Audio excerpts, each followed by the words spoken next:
बहू का साया। नीलम की उसकी बहू पारुल से खूब पटती। दोनों सास बहू नहीं बल्कि माँ बेटी की तरह रहते, जिसे सारा मोहल्ला भी अचंभे से देखता। क्या कर रही है सास बहू? माफ करना, बहू तो बहू लगती ही नहीं है। क्यों? बहू कैसी लगती है? क्या उसके सर पर सींग होती हैं? नहीं नहीं, आंटी के सर पर तो नहीं है, मतलब बहू के सर पर सींग नहीं होती क्योंकि वो भी तो बहू है। अरे बहू के सर पर पल्ला होता है, आंखें नीची होती है और वो सिर्फ किचन में रहती है। लेकिन तुम्हारे यहाँ ना सास दिखती है किचन में, ना ही बहू। पता नहीं खाना खाते भी हो या नहीं। देख कमला, खाना तो हम खूब खाते हैं और हर दिन कुछ अलग और नया खाते हैं, लेकिन जो बनाते हैं ना साथ मिलकर बनाते हैं। तू भी बहू का साथ दे, फिर जल्दी जल्दी काम खत्म करके बहू के साथ ऐश कर। क्यों बहू? तेरी बहू ने तुझे पागल बनाकर रखा है। अरे जो काम उसका है वो तुझसे करा रही है। और ये क्या पहना है? ये पजामा और कुर्ता है। बहू बोल रही थी कि फैशन में यही चल रहा है, तो मेरे लिए भी लेकर आ गई। पड़ोसन, जो कि सूरजमुखी के छापे वाली साड़ी पहनकर खड़ी थी। सारी जिंदगी तो साड़ी पहनी, क्या पता कल सास को मिनी स्कर्ट ही पहना दे। पड़ोसन ताने देकर जा रही होती है कि बहू देख रही है ना कितनी जलन भरी है, मेरे लिए तो खास कर। तभी तो माँ, जो जले उसे और जलाओ। एक रोज बहू सास के पास आती है और गले लगा लेती है। अरे क्या हो गया मेरी गुड़िया को? माँ, आज बेटी दिवस में आपने मेरे लिए पोस्ट डाली है। बहू को बेटी दिवस की शुभकामनाएं कौन देता है माँ? तू मेरी बेटी ही तो है, ये तो मानने वाली बात है बेटा। लेकिन कहते हैं ना, जमाने की नजर लग जाए तो अच्छा खासा घर खराब हो जाता है। किसी कारण से बहू की डेथ हो जाती है।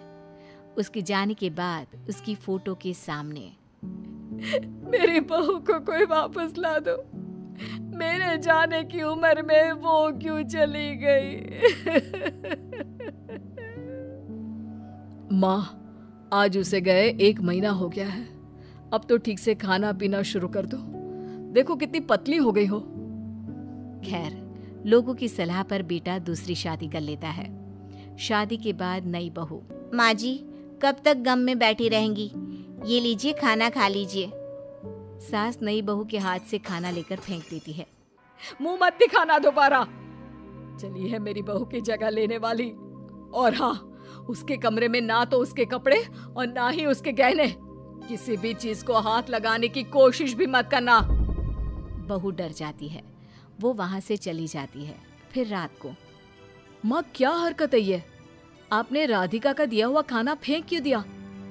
अरे वो मर गई है, आपकी बहू अब राधिका ही है। नहीं, बिल्कुल नहीं, मेरी बहू ये कभी नहीं हो सकती। वही राधिका सास को मनाने की बहुत कोशिश करती, लेकिन सास को तो बहू के जाने का शौक लगा हुआ होता है।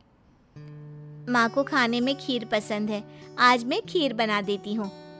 राधिका खीर बनाने लगती है, जिसकी महक से सास खुश हो जाती है। ये महक, ये तो मेरे बहू के हाथ के खीर की है। मैं जानती थी कि वो जरूर यहाँ आएगी। सास किचन में जाती है और देखती है कि राधिका खीर बना रही होती है। वो मेरी बहू पारुल कहाँ है?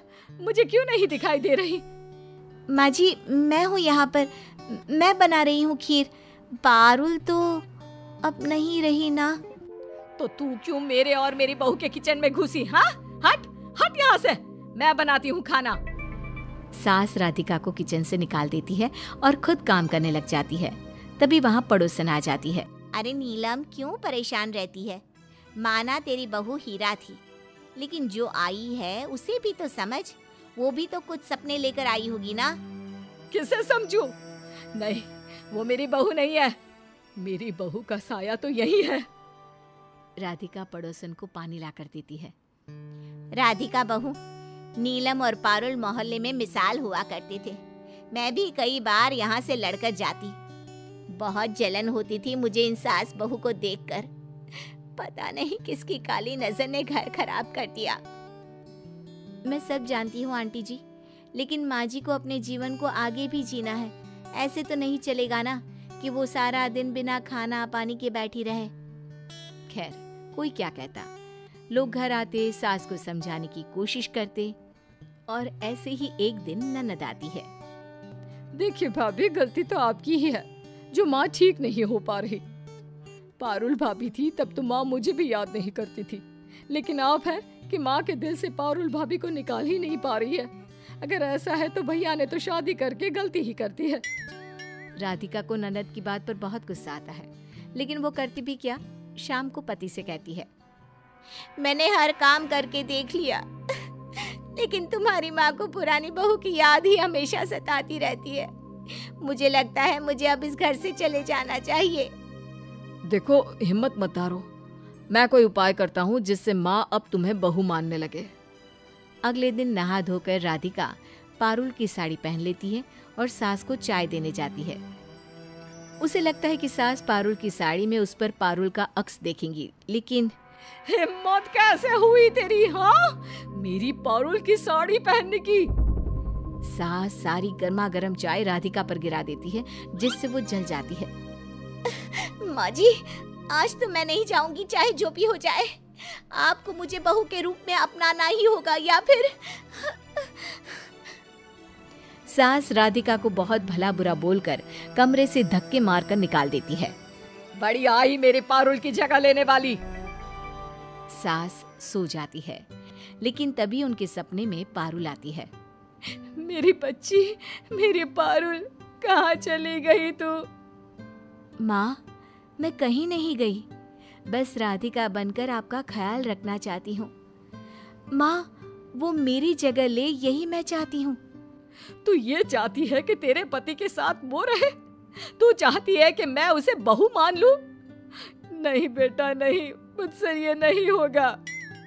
माँ, जब मैंने कह दिया तो कह दिया, क्या आप मुझे खुश देखना नहीं चाहती हैं? सास पारुल को देख रही होती है कि वो गायब हो जाती है। ये मेरी बहू नहीं, उसका साया था। वो मुझे समझाने आया था। अब से मैं वही करूंगी जिससे वो खुश रहे। पानी, पानी, पानी, प्यास लगी है। तभी राधिका सामने पानी का ग्लास लेकर आ जाती है। उसका हाथ जला होता है। ये मैंने मैं बहुत गंदी हूँ, मुझे माफ कर दो। पारुल भी चाहती है कि मैं तुम्हें बहू मानूं। नहीं माँ जी, आप क्यों माफी मांग रही हैं? गलती मेरी थी, मैंने ही पारुल की साड़ी पहन ली थी। अब उसका सब कुछ तुम्हारा है बहू।